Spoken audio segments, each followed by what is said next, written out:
Don Juan Diego Castro, qué gusto tenerle con nosotros. ¿Cómo le va? Muy bien, el gusto es mío, viajar por las ondas hasta la bella Liberia. Eso. Siempre un placer tenerlo con nosotros. Estamos en vivo. Guillermo Vázquez, el famoso Memo, nos acompaña. Don Guillermo, buenas tardes. Buenas tardes, don Juan Diego. Como siempre, un placer tenerlo aquí. Es para mí un honor. Don Juan Diego, ¿usted logró ver la conferencia de prensa ahora con el presidente, por casualidad? No pude verla porque estaba en una audiencia virtual aburrida, no le digo dónde, para que nadie se resienta ahí en los edificios de mármol del Poder Judicial. No hay problema. Es muy interesante porque unas preguntas que hizo el periodista Richard Molina fue presidente en México, explicó la situación de México, la nueva presidenta y la cantidad de diputados que tiene en el Congreso de México y con sus intenciones de hacer cambios al sistema actual. Entonces, él habló claramente de la ventaja que es, el presidente mencionó el tema, por ejemplo, un magistrado, si no hay 38 votos, que dice que no sigue, renueva automáticamente aquí en el 28. Y entró mucho, también habló del tema de la pregunta de Richard era si debería ser elección popular las personas. Él no contestó la pregunta, pero sí lo que dijo es que el Poder Judicial, todo un poder amarrado, por ejemplo, en los Estados Unidos y muchos otros países, el FBI o la OIJ está separado, hay un nombramiento por el presidente de temas ejecutivos, hay separaciones de poderes internos, y habla de la situación de Costa Rica. ¿Qué opina usted de esto? Él simplemente dijo, Costa Rica necesita muchos diputados detrás de un candidato en las 26 para que realmente puedan hacer los cambios necesarios de su punto de vista. ¿Qué piensa usted? Yo coincido con las palabras del presidente Chávez Robles. Admiro y veo con suma emoción el proceso que está viviendo México. Es para sentarse un rato y tomarse un buen café y ver cómo los partidos corruptos mexicanos han caído en pedazos. Que Dios le dé fuerza a ese pueblo tan lindo. Segundo, desde el 22 de marzo de este año, don David, don Guillermo, yo presenté un proyecto de ley en el que trabajé 2 años para la reforma sistémica del Poder Judicial y para el equilibrio republicano, para que el Poder Judicial vuelva a ser lo que debe ser el poder de la Administración de Justicia, sin policía, sin peritos, sin Ministerio Público, sin Sala Cuarta, sin defensa pública. El Poder Judicial de Costa Rica es un monstruo, es un leviatán, es el gran tumor que carcome nuestra democracia, controlado por lo más corrupto del Partido Liberación Nacional. Por supuesto que una asamblea legislativa que supere el mito tonto de que hay que quebrar el voto para que el presidente tenga oposición, eso ya lo hemos aprendido los costarricenses. Usted dijo que con 38 votos podría ser no electo o no renombrado un magistrado. Aquí hubo una cosa terrible que pasó con Fernando Cruz Castro. La asamblea no lo nombró y la Sala Cuarta lo impuso con un voto de la Sala Cuarta. Tema que demuestra que el Poder Judicial es un monstruo, que legisla, que ejecuta, que se entromete y que hace lo que le da la gana. Máxima hora donde las hijas de los magistrados de la Sala Cuarta están como las chicas superpoderosas. Si usted refiere al caso, por ejemplo, de una hija de un magistrado que trabaja en la Contraloría, pero él prudentemente dijo no va a Fernando Castillo. Fernando Castillo. Es el presidente de la Sala Cuarta. Pero bien hecho de parte de él, me parece. Fue la decisión correcta, aunque el nombre de ella no salió en el documento, entiendo. No. Vea, don Guillermo y don David. Yo conozco a Fernando Castillo Víquez. Lo conocí como el profesor más aburrido de Derecho Constitucional porque dábamos clases a la par. en los 80s y 90s en Escuela Libre. Lo conocí como el asesor estrella del ministro de la presidencia, Marcos Vargas de Figueres. Él me conoce bien, él sabe muy bien cuál fue la posición que él tuvo con el escándalo de las armas de Israel. Lo conozco como asesor parlamentario de la fracción de Liberación Nacional, como procurador puesto por Liberación Nacional y como diputado de la Sala Cuarta puesto por Liberación Nacional. Esto que está haciendo él es un show político como los que hace, esas agüevazones de videos que hace para comunicar los fallos. Fernando Castillo es un político consumado que asiste al templo de su esposa en Barba de Heredia, la pastora Vera Violeta. Ahí es donde hay una gran familia poderosa que tiene a Fernando Castillo en la Sala Cuarta y a Marta Castillo de tercera en el Tribunal Supremo de Elecciones. Esa es la que dice qué partido se inscribe o no. Y ahora la hija, María Fernanda Castillo, está en la Contraloría, es la tercera que manda después de la hija de Amelia Rueda y de Marta Costa. Ahí estaba agazapada, pero estuvo en 3 gobiernos, en Casa Presidencial, en el gobierno de la Chinchilla, del Solís y del Alvarado. Muy fácil. ¿Por qué le dan esos puestos a la hija de un magistrado de la Sala Cuarta? Por algo obvio, don David. Hay línea directa con el presidente de la Sala Cuarta. La pregunta a mí es al revés. ¿Por qué esta chica superpoderosa no se inhibió de conocer eso y no dijo que papi era el presidente de la Sala Cuarta? Ahora lo que están haciendo es un truco. Me inhibo en esta donde metió la pluma la María Fernanda Castillo, pero en las otras voy a hacer lo que me toca hacer como como magistrado liberacionista. Hoy más que nunca, después de que lo que hizo la hija del magistrado de la Sala Cuarta, Paul Rueda, de pedir un francotirador para obsequiárselo al presidente, se demuestra que colocar a las hijas de los magistrados en puestos de poder es más fácil que comprarse un Churchill en el paseo de los turistas en el puerto. Si usted, perdón, Memo, quiero tirar uno más y luego voy del tiempo a usted. Si usted fue electo presidente en este momento, es un ejemplo, usted fue candidato presidencial, no estoy diciendo que usted va por esta línea, pero es para montar una hipótesis. Si usted fue electo como presidente y tuviera 39 votos, de 39 diputados de su partido, ¿qué son 3 cosas fundamentales primero que usted haría cambio si pudiera hacerlo con el poder del Congreso? Ay, don David, déjeme soñar. Así lo pienso desde que estudiaba Derecho. Lo primero que haría, convocar una asamblea constituyente para superar la Constitución de 1871, que fue la que nos impuso el tatarabuelo de Pedro Abreu Jiménez, Lico Jiménez Ortiz, que fue ministro de Hacienda de los Tinoco y el dueño de un asqueroso periódico que fue incendiado por nuestro pueblo que se llamó La Información.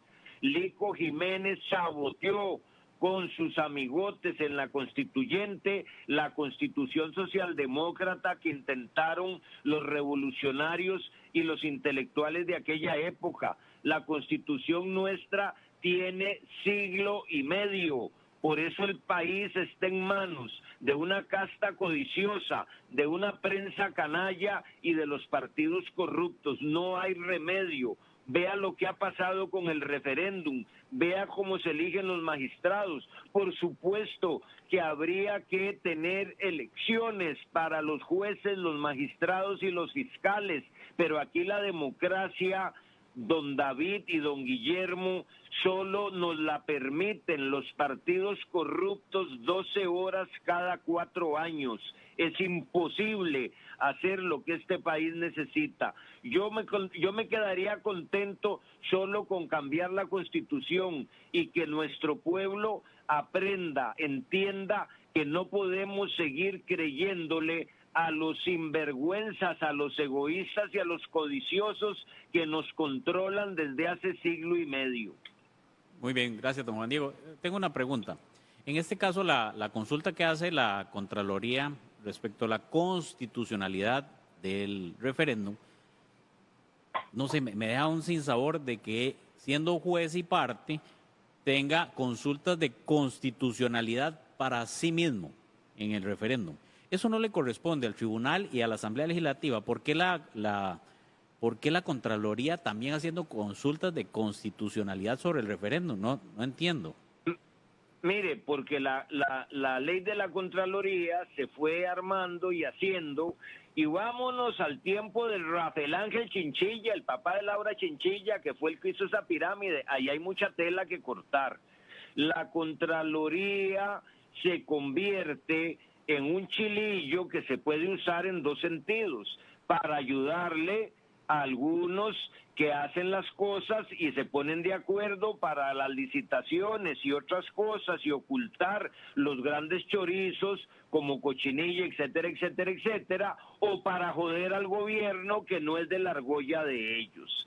Pero vea qué cosa tan sucia, que todo ese documento es redactado en buena parte por la hija del presidente de la Sala, que se inhibe. Pero de ahí, qué vacilón, él se inhibe, ponen un suplente, pero ya adentro todo está hablado para que lo que hizo María Fernanda sea lo que va a resolver la Sala.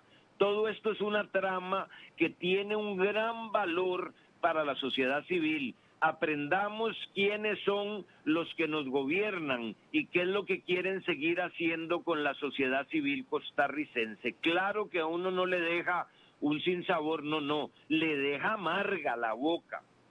Y para terminar, ya que lo menciona, ¿existe alguna legislación en caso de las relaciones de sangre y consanguinidad en los poderes? Porque don Fernando es presidente de la Sala y María Fernanda, su hija, está en la Contraloría hablando del mismo tema e incluso con una cuestión que afecta a la constitucionalidad propia. Usted lo está exponiendo correctamente. ¿Existe alguna legislación que impida esto y no los hijos de mis amigos, de los primos y todo esto se ha repartido entre? Existen leyes, existen códigos de ética, existe el código de ética de los abogados, existe la ética ciudadana, pero aquí no se aplica nada de eso. Mire, yo tengo un caso de unas juezas que son íntimas amigas de mi contraparte y otra que fue viceministra del PAC, enemiga mía. Los recuso, aceptan la recusación y después ponen otro tribunal ahí, fantoche, para que diga que no se tienen que recusar y me quieren juzgar en una tontería. O sea, aquí no hay ninguna otra ley que la ley del que tiene más poder, y esa es la ley que ha aplicado siempre el más corrupto de los partidos corruptos, el Partido Liberación Nacional, dentro del Poder Judicial, en la Asamblea Legislativa y cuando ha estado en el gobierno, que jamás volverá. Don Juan Diego, hemos llegado al tiempo que nuestro equipo negoció con usted. ¿Podemos seguir con un par de preguntas más o tienes algún compromiso? Señor, para cortar mejor. No tengo ningún compromiso. Yo disfruto muchísimo conversando con ustedes. Es que tenemos nosotros una lista de preguntas. Y las negociaciones de tiempo conmigo no las hago ni con mis clientes, que a veces les hago 3 por 1. Eso. Véndeme uno por el precio de 2 por 1, vendiendo uno por el precio de 2. Don Juan Diego, quiero una opinión suya sobre la situación que presenta primero. Presentan un tema constitucional en la Asamblea, lo rechazan, el Ifaitzak y el PLP. De lo que entiendo es que ampliaron mejor el mismo consulta, tratando de argumentar que no puede ser después de la segunda consulta si hay solo una sola debate sobre el tema, no hay segundo debate. Creo o entiendo, quiero que me ayude a entender, y nuestra audiencia ahora tiene la misma pregunta, que el mismo ley del referéndum, la constitucionalidad cae al TSE, que ya hicieron la consulta. ¿Qué está pasando ahí en general? ¿Cuál es primera pregunta es, ¿cuál es su lectura de esa situación? Y el segundo, que voy a hacer después, pero voy a plantearlo, es si usted ha leído el referéndum y qué opina de la constitucionalidad del mismo. Sí, con mucho gusto, don David.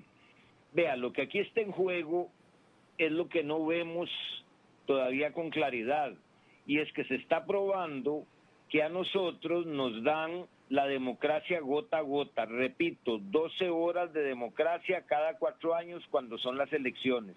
Pero aquí no hay democracia para escoger los diputados. Esos son como atos ganaderos que los partidos, sus argollas corruptas escogen. Y mire, por ejemplo, está la diputada de los alquileres leoninos, está el diputado de los cañales de Cañas.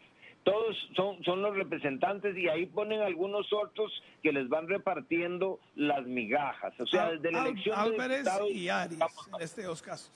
es correcto, conocida como Cual Bronca, que se atreve a hacernos críticas al presidente mientras el papá anda con la sobrina de ella viendo las carreras de Fórmula 1 en Europa. Pero bueno, ese es el mundo que hay y así es como funciona. Ni qué decir las relaciones de esa diputada con algunas amigas íntimas de la Contraloría, porque aquí la gran bronca es que no le toquen los alquileres a Álvarez y Marín. Ahora, las consultas del Tribunal Supremo de Elecciones, las consultas de Eli Feinsack y la gente de Liberación, las consultas que hace la hija al papá. Vea qué cosa más ridícula. La hija desde la Contraloría le consulta al papá. Todo eso lo que significa es que hay unas grandes cadenas que le impiden al pueblo, a la sociedad civil costarricense, expresarse como lo hacen los países civilizados. El ejemplo de Suiza, 10, 12 referéndums al año. Aquí un referéndum solo se pudo hacer con el TLC y claro, como Liberación controla todo el teclado de la manipulación de la estructura del Estado, pues eso pasó. Casi no pasa, pero pasó. Yo lo que veo es que se han cerrado todas las posibles salidas democráticas para que el pueblo decida con sí o no. ¿Cuál es el miedo que tiene Eli Feinsack, y cuál es el miedo que tienen los Arias y los Álvarez de un referéndum? Que el pueblo diga que sí para que se acabe el negocio de los alquileres leoninos y que el país empiece a construir toda la infraestructura que requiere. ¿Qué va a pasar en la sala cuarta? La tómbola del derecho constitucional está llena de bolitas, como la tómbola de la lotería. Lo que pasa es que todas esas bolitas son políticas. Cualquier cosa puede pasar ahí.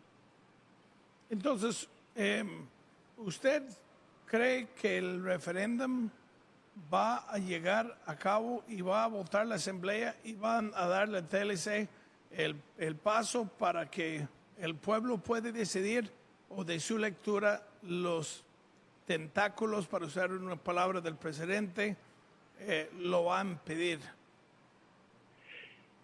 Me encantaría poder tener todos los elementos y todos los datos para responderle rigurosamente, pero si usted me deja contestar diciendo qué es lo que yo siento, van a hacer todo lo posible porque no haya referéndum, pero ya ahí hay una gran decisión que han tomado precisamente la casta codiciosa, la prensa canalla y los partidos políticos, que es un referéndum al revés. El pueblo va a entender que aquí la democracia es solo llegar a votar por la recua de candidatos que ellos ponen cada 4 años y el resto del cuatrienio quédese callado para que la corrupción, el retraso y la falta de oportunidades para el pueblo pueda crecer. Claro. No. Memo, ¿alguna pregunta más de su parte? No, realmente me quedo muy claro y muy preocupado. Don Juan Diego, usted tiene toda la razón y uno queda más bien muy preocupado de ver las mismas relaciones, las mismas familias, la argolla, porque así se llama, la argolla que hay en puestos políticos de este país, la Contraloría, la Corte, la Asamblea Legislativa, todos son familia. Vea cómo una distinguida familia de Barba de Heredia no solo tiene una iglesia dirigida por la pastora Vera, la esposa del presidente de la Sala Cuarta, sino que controlan la Sala Cuarta y el Tribunal Supremo de Elecciones. ¿Al servicio de quiénes? Por Dios, de los que los pusieron ahí. Pero si usted se va a otros casos, a otras instituciones, a otros lugares, todo está copado. Por eso, ¿por qué chillan cuando el presidente dijo que aquí había una tiranía perfecta? Se quedó corto, don Rodrigo, requete tiranía. Sí, y una última pregunta de mi parte. Usted dice que el PLN, esos son del PLN. ¿En qué sentido del PLN? ¿Fue nombrados en época de PLN o de qué sentido? Es en dos sentidos.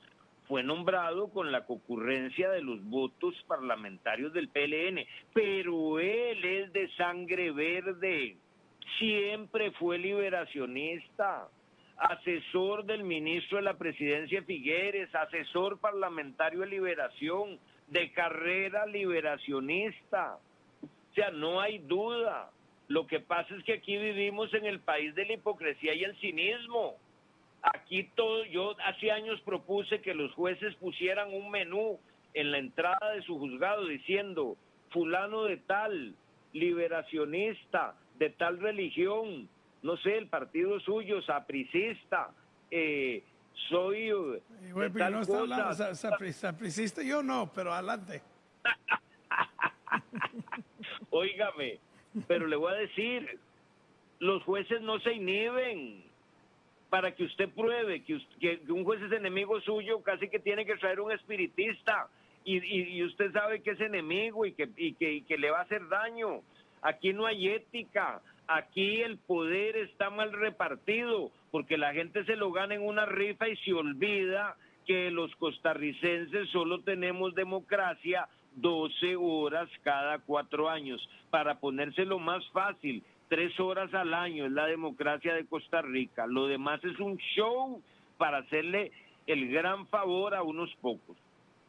Sí, es interesante. Yo me quedo pensando de qué nivel el Poder Judicial en general recibe la crítica, las opiniones del presidente. Cuando menciona gente que no está en la cárcel, que debería estar porque ya están sentenciados, pero ya están juzgados, pero no sentenciados. Cuando la N cantidad de ejemplos que da, ellos le preocupan que el presidente tome estas posiciones públicamente, se preocupan por su imagen, o realmente no les toca, no los afecta y no sienten que habrá un cambio al respecto. No sé si usted tiene lectura de esto. No les importa, no les preocupa, no les interesa. Hasta hay un magistrado que ni siquiera va a las sesiones de corte plena. La mayoría de los magistrados hacen teletrabajo, van 1 o 2 días a sus oficinas. Haga una inspección con sus muchachos en el edificio de la Sala Cuarta. Los parqueos están desocupados, desde la pandemia ni van. O sea, es un desperdicio la Corte, ese montón de alquileres y edificios que tiene y toda la gente está en teletrabajo. Pero los dos grandes problemas de la Corte es que así como no les importa ninguna crítica, tampoco les importa cumplir el principio de justicia pronta y cumplida. Y yo tengo decenios de decir que la inseguridad y la criminalidad de este país es responsabilidad del Poder Judicial, porque el Poder Judicial tiene trabado todo. De nada le sirve a la policía detener gente y llevársela. Si de cada 100 homicidios la Corte condena 50 asesinos, de cada 100 violadores la Corte condena 18 sátiros, de cada 100 ladrones la Corte condena solo a 2 sinvergüenzas. ¿Para qué tanta plata? ¿Para qué tantos jueces, tanta policía? Si la Corte es la pega que hay en la tubería del control social, no funciona. La policía está perdiendo el tiempo deteniendo gente y hay algunos estúpidos que dicen que hay que ver las causas de la criminalidad. Vayan y se llevan una clasecita con Bukele para que vea cómo se trata la criminalidad, no con tanta charlatanería. ¿Es problema de las reglas? Es la pregunta. ¿Es problema de las reglas de ellos? Porque hablé con un juez y me dice, mira, en el Código Penal una persona lo sueltan porque tiene domicilio, tiene una persona, familia, me dictó unos cuantos condiciones con cuales yo quiero dejarlo guardado, pero como juez tengo que soltarlo porque cumple con X, Y, Z posiciones. Tratando de poner un argumento de defensa ante lo poquito que yo sé sobre el tema. Ese juez le dijo media verdad, porque es cierto, porque hay un código de procedimientos penales que hizo el garante ético del PAC, un ex magistrado, con otro señor ex fiscal y con otro magistrado que ya se murió, que es un código que no sirve para un carajo. Eso es cierto, pero usted le va a preguntar a ese juez amigo suyo, decime una cosa, y vos has propuesto en los 20 años que tener de juez una reforma legal para que las cosas funcionen. No, hombre, no les interesa. ¿Cuáles son las reformas que proponen los magistrados? ¿Cuáles son las reformas que propone el OIJ? Un montón de tonteras y parchecitos, nada. Desde 1994 yo propuse que se discutiera un nuevo código penal y Álvarez de Santi lo saboteó hace 30 años.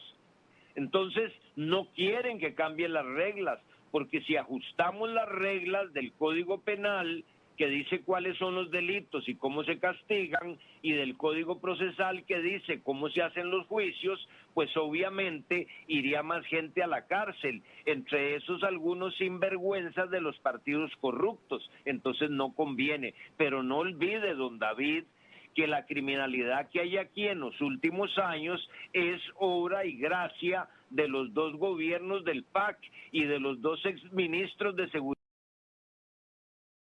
porque ellos soltaron en el 2017 6,000 presos condenados por todos los delitos, desde narcotráfico, homicidio, violaciones, robos, y los echaron a la calle, y esto se despelotó. Por eso el gobierno de Carlos Alvarado nombró a su ministro de Seguridad como premio, porque es un subdirector del OIJ que no divulgó el reporte que hizo la Oficina de Planes y Operaciones del impacto de la liberación de las golondrinas. Ellos son los grandes responsables de la criminalidad de este país, y especialmente la Corte Profunda, y concretamente la presidenta de la Sala Tercera, la presidenta de la Comisión de Asuntos Penales, que no es capaz ni de redactar un proyectillo de ley para disminuir las penas a la mitad, porque ahí también hay otro engaño para la sociedad civil. Le meten 20 años, un carajo, y va a estar 8 o 9. Mejor pongámosle 7 de una vez y que los cumpla. Claro. Don Juan Diego Castro, siempre un placer. Muchísimas gracias y gracias por dejarnos extender doble el tiempo que habíamos hablado. Yo trato de respetarlo siempre, pero tan encantado con sus opiniones. Llegar un día a su canal y yo llevo un buen té frío para compartir ese micrófono tan importante para la democracia costarricense como el vuestro. No, y el canal está creciendo en paleta. Memo y yo estuvimos comentando previo el programa sobre no poder salir en público, y nos hablan del programa, de lo que hablamos ayer, de qué vamos a hablar hoy.